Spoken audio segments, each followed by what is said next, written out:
Hello student, good morning and welcome to my channel pro education. तो आज है 27 जुलाई और मैं लेकर आई हूँ आज के करंट अफेयर का मोस्ट इंपॉर्टेंट क्वेश्चन, जो बहुत ही सेलेक्टिव क्वेश्चन है और आने वाले सारे एग्जाम्स के लिए मोस्ट इंपॉर्टेंट है। तो प्लीज़ मेरे वीडियो को लाइक कर दीजिएगा, शेयर कर दीजिएगा और मेरे चैनल को सब्सक्राइब कर लीजिएगा और बेल आइकन प्रेस कर लीजिएगा ताकि आने वाले वीडियो का नोटिफिकेशन आपको मिल सके। तो चलिए शुरू करते हैं। आज का हमारा पहला क्वेश्चन है, हाल ही में मध्य प्रदेश का नया राज्यपाल किसे नियुक्त किया गया है? तो इसका राइट आंसर होगा ऑप्शन ए, आनंदीबेन पटेल। तो आनंदीबेन पटेल, जिन्हें मध्य प्रदेश के राज्यपाल का अतिरिक्त प्रभार मिला था, उन्हें हाल ही में मध्य प्रदेश का नया राज्यपाल नियुक्त किया गया है और उनकी नियुक्ति भारत के राष्ट्रपति रामनाथ कोविंद जी के द्वारा की गई है। और आनंदीबेन पटेल वर्तमान में उत्तर प्रदेश की राज्यपाल हैं और मध्य प्रदेश के वर्तमान राज्यपाल लालजी टंडन के निधन के बाद उन्हें मध्य प्रदेश का नया गवर्नर नियुक्त किया गया है। तो यह बात हो रही है मध्य प्रदेश की। राजधानी है भोपाल, मुख्यमंत्री हैं शिवराज सिंह चौहान, पड़ोसी राज्य है उत्तर प्रदेश, छत्तीसगढ़, महाराष्ट्र, गुजरात और राजस्थान। और नेशनल पार्क है वन विहार राष्ट्रीय उद्यान, कान्हा टाइगर रिजर्व और पन्ना राष्ट्रीय उद्यान। योजनाएं हैं दीदी वाहन सेवा, जिसे मध्य प्रदेश में आदिवासी महिलाओं को सुरक्षित प्रसव कराने के लिए शुरू किया गया था। जीवन अमृत योजना, जिसे कोविड-19 में इम्यूनिटी बढ़ाने के प्रति लोगों को जागरूक करने के लिए मध्य प्रदेश में शुरू किया गया है। संकल्प योजना, जिसे बुजुर्गों की सहायता के लिए शुरू किया गया है। और रोजगार सेतु योजना, जिसका उद्देश्य है बेरोजगार लोगों को रोजगार प्रदान करना। और थैंक्स मॉम अभियान, जो पर्यावरण संरक्षण और पौधारोपण के लिए मध्य प्रदेश में शुरू किया गया है। और MP e cop location tracing mobile application को एमपी पुलिस द्वारा लॉन्च किया गया है। और कोरोना किल अभियान, जिसे कोविड-19 के प्रसार को रोकने के लिए शुरू किया गया है। और आसपास हेल्पलाइन, जिसे मध्य प्रदेश ने शुरू किया है, जिसका उद्देश्य है मध्य प्रदेश में बढ़ रहे सुसाइड के केसों को कंट्रोल करना और उन्हें रोकना। इंतजार आपका अभियान, जिसको मध्य प्रदेश के पर्यटन मंत्रालय द्वारा शुरू किया गया है। और इस अभियान का उद्देश्य है मध्य प्रदेश में पर्यटन के प्रति लोगों को आकर्षित करना। और पीएम स्वनिधि योजना को लागू करने में मध्य प्रदेश प्रथम स्थान पर है। नेक्स्ट क्वेश्चन है, स्टडी इन इंडिया कार्यक्रम के तहत इंडसैट टेस्ट 2020 को किस मंत्रालय ने शुरू किया है? तो इसका राइट आंसर होगा ऑप्शन ए, एचआरडी मंत्रालय। तो इंडसैट टेस्ट 2020 को एचआरडी मंत्रालय द्वारा शुरू किया गया है। और इंडसैट, जिसका फुल फॉर्म होता है इंडियन स्कॉलास्टिक असेसमेंट, जो भारतीय विश्वविद्यालय में अध्ययन के लिए विदेशी छात्रों को छात्रवृत्ति और प्रवेश प्रदान करने के लिए एक परीक्षा है। और इंडसैट भारत में ग्रेजुएट और पोस्ट ग्रेजुएट में आवेदन करने वाले विदेशी छात्रों को शॉर्ट लिस्ट कर उन्हें छात्रवृत्ति प्रदान करने का कार्य करती है।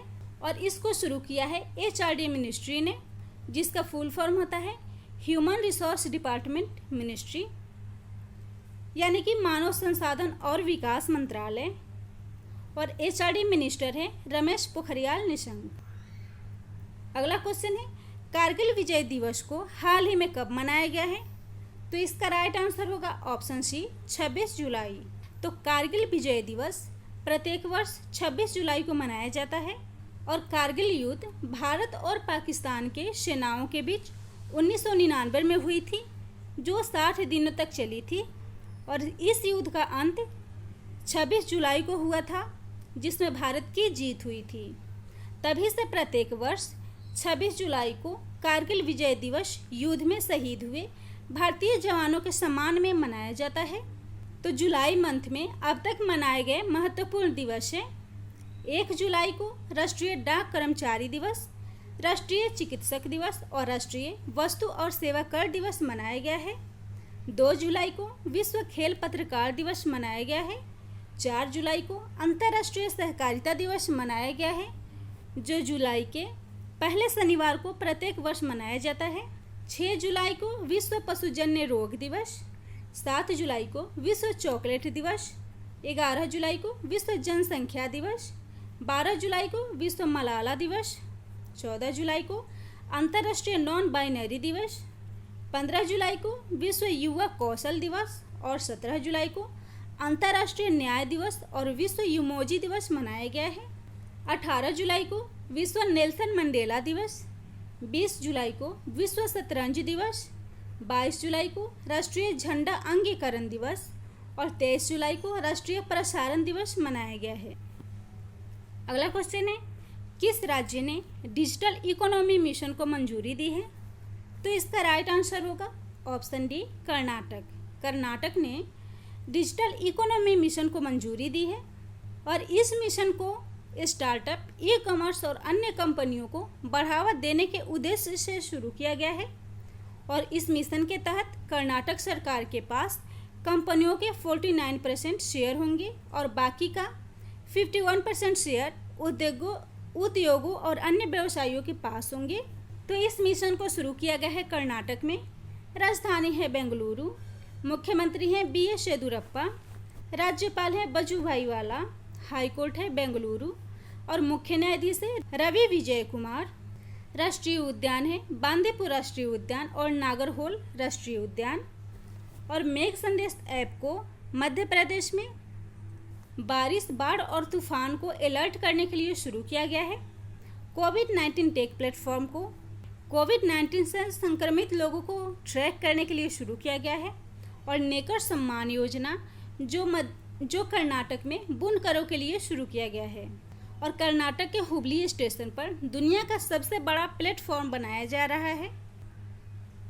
नेक्स्ट क्वेश्चन है, संघाई सहयोग संगठन की बैठक में भारत का प्रतिनिधित्व किसने किया है?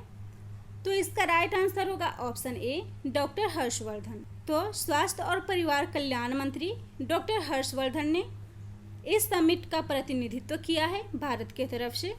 और संघाई सहयोग संगठन में डॉक्टर हर्षवर्धन ने स्वास्थ्य मंत्रियों के साथ पारंपरिक चिकित्सा पर एक नया उप समूह स्थापित करने का प्रस्ताव रखा। और इस समिट में कोविड-19 महामारी के प्रभाव से निपटने के लिए भारत के प्रयासों पर भी विचार विमर्श किए गए।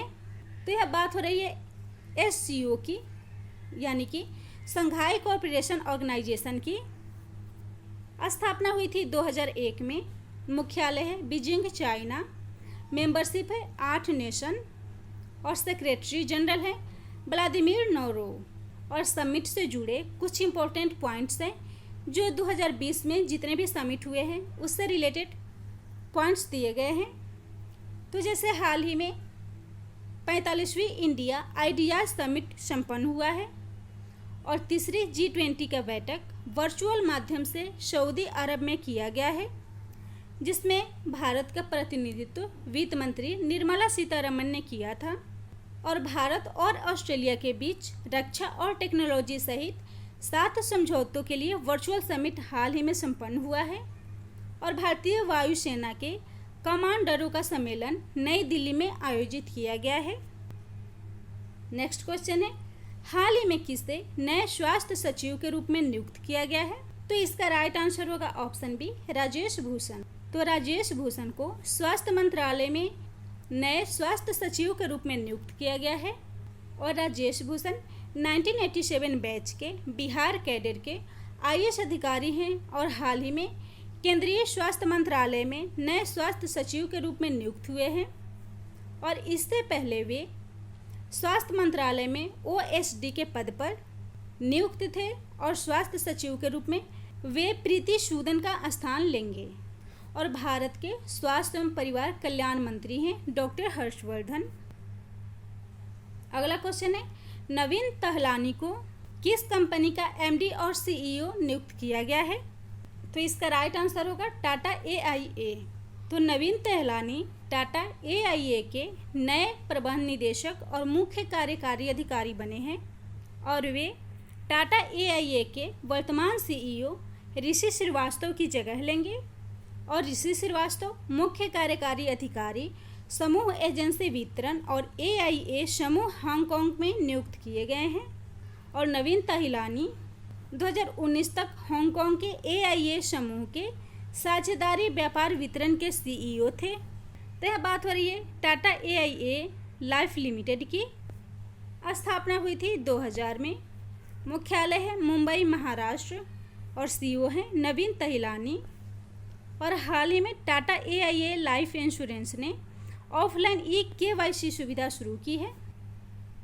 नेक्स्ट क्वेश्चन है, किस देश की महिला क्रिकेटर श्रीपाली वीराकोडी ने संन्यास की घोषणा की है? तो इसका राइट आंसर होगा ऑप्शन सी, श्रीलंका।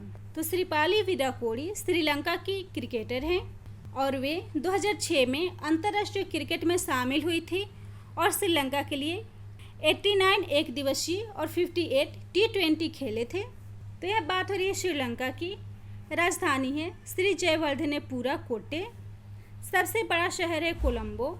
राष्ट्रपति हैं गोतबया राजपक्षे। प्रधानमंत्री हैं महिंद राजपक्षे। और श्रीलंका में भारत के नए राजदूत हैं गोपाल बागले। और सैन्य अभ्यास है मित्र शक्ति, जो भारत और श्रीलंका के थल सेनाओं के बीच आयोजित किया जाता है। और सिलिनेक्स, जिसे दोनों देशों के नौसेनाओं के बीच आयोजित किया जाता है। और हाल ही में दक्षिण पूर्व एशिया में श्रीलंका और मालदीव चेचक और खसरा मुक्त होने वाला पहला देश बना है। नेक्स्ट क्वेश्चन है, अंतर्राष्ट्रीय ओलंपिक समिति ने उपाध्यक्ष के रूप में किसे नियुक्त किया है? तो इसका राइट आंसर होगा option C, Anita De Frantz. तो अनीता डे फ्रेंच अंतर्राष्ट्रीय ओलंपिक समिति में उपाध्यक्ष के रूप में नियुक्त हुई हैं और यह अनीता डे फ्रेंच की दूसरी उपाध्यक्ष के रूप में नियुक्ति है। और अंतर्राष्ट्रीय ओलंपिक समिति में पहली महिला उपाध्यक्ष के रूप में उनका पहला कार्यकाल 1997 से 2001 तक था। तो अंतर्राष्ट्रीय ओलंपिक समिति जो ओलंपिक खेलों को रेगुलेट करता है, स्थापना हुई थी 23 जून 1894 में। मुख्यालय है लुसाने, स्विट्जरलैंड और अध्यक्ष हैं थॉमस बाक। तो इस क्वेश्चन के ऑप्शन को भी डिफाइन कर लेते हैं। तो इस क्वेश्चन का पहला ऑप्शन है रीवा गांगुली दास, जो हाल ही में विदेश मंत्रालय में सचिव पूर्व बनी हैं। अश्विनी कुमार तिवारी, जो SBI कार्ड के MD और CEO हाल ही में नियुक्त हुए हैं। और P प्रवीण सिद्धार्थ को भारत के राष्ट्रपति के पर्सनल सेक्रेटरी के रूप में नियुक्त किया गया है। अगला क्वेश्चन है, संयुक्त राज्य अमेरिका के लिए उड़ान संचालित करने वाली भारत की पहली बजट एयरलाइंस कौन है? तो इसका राइट आंसर होगा option A, spice jet. Spice jet America के लिए उड़ान संचालित करने वाली भारत की पहली बजट एयरलाइंस बन गई है। और इससे पहले भारतीय एयरलाइंस एयर इंडिया भारत और अमेरिका के लिए उड़ानों का परिचालन करती थी। और स्पाइस जेट को भारत की अनुसूचित एयरलाइंस के रूप में मान्यता दी गई है, जो अब दोनों देशों के बीच हवाई सेवाओं का परिचालन करेगी। स्पाइस जेट स्थापना हुई थी 2004 में। मुख्यालय है गुरुग्राम, हरियाणा और MD है अजय सिंह। और स्पाइस जेट ने कोविड-19 में यात्रियों की सुरक्षित यात्रा के लिए बीमा कवरेज की शुरुआत की है। और इस क्वेश्चन से जुड़े कुछ इंपॉर्टेंट पॉइंट्स हैं। इंडिगो एयरलाइंस ने कोरोना वॉरियर्स के सम्मान में टफ कुकी अभियान की शुरुआत की है। अगला क्वेश्चन है, भारतीय मूल की नर्स कला नारायण स्वामी को कोविड-19 सेवाओं के लिए किस देश के राष्ट्रपति पुरस्कार से सम्मानित किया गया है? तो इसका राइट आंसर होगा ऑप्शन डी, सिंगापुर। कला नारायण स्वामी को सिंगापुर राष्ट्रपति के पुरस्कार से सम्मानित किया गया है। और कला नारायण स्वामी वुडलैंड्स हेल्थ कैंप में नर्सिंग की उप निदेशक हैं और उन्हें कोविड-19 में संक्रमण नियंत्रण प्रक्रियाओं के इस्तेमाल करने के लिए सम्मानित किया गया है। तो सिंगापुर राष्ट्रपति पुरस्कार में ट्रॉफी के साथ ही राष्ट्रपति हलीमा याकूब द्वारा साइन किया गया एक सर्टिफिकेट और SGD 10,000 यानी कि $7,228 दिए गए हैं। तो यह बात हो रही है सिंगापुर की। राजधानी है सिंगापुर सिटी।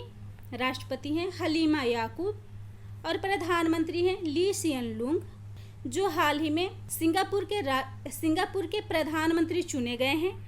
और सिंगापुर के प्रधानमंत्री के रूप में यह उनका चौथा कार्यकाल होगा। करेंसी है सिंगापुर डॉलर। और सिंगापुर में भारत के वर्तमान राजदूत हैं पेरियासामी कुमारन। और सिंगापुर और भारत के बीच होने वाले सैन्य अभ्यास हैं बोल्ड कुरुक्षेत्र और अग्नि योद्धा, जो दोनों देशों के थल सेनाओं के बीच होता है, सिम्बैक्स, जो नौसेनाओं के बीच संपन्न किया जाता है, और सिंधेक्स, जो दोनों देशों के वायु सेनाओं के बीच होता है।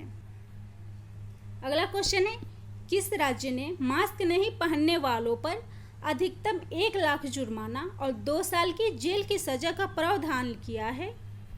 तो इसका राइट आंसर होगा ऑप्शन ए, झारखंड। तो झारखंड कैबिनेट ने झारखंड संक्रामक रोग अध्यादेश के तहत कोविड-19 के प्रतिबंधक उपायों का उल्लंघन करने वालों के लिए 1 लाख तक का जुर्माना और 2 साल तक की जेल की सजा का प्रावधान रखा है।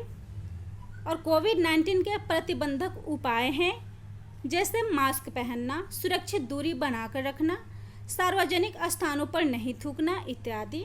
तो यह बात हो रही है झारखंड की।